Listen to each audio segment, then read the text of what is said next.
Hello, I show you how to hard reset on Samsung Galaxy Note 2. Turn off the phone.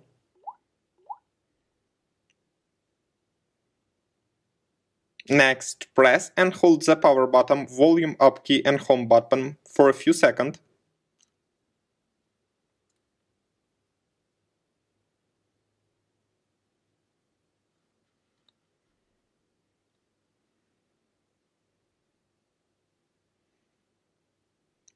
Use volume key and power button to select factory reset.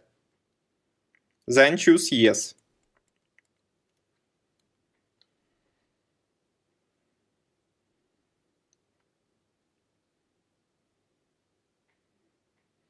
Finally, click the power button again.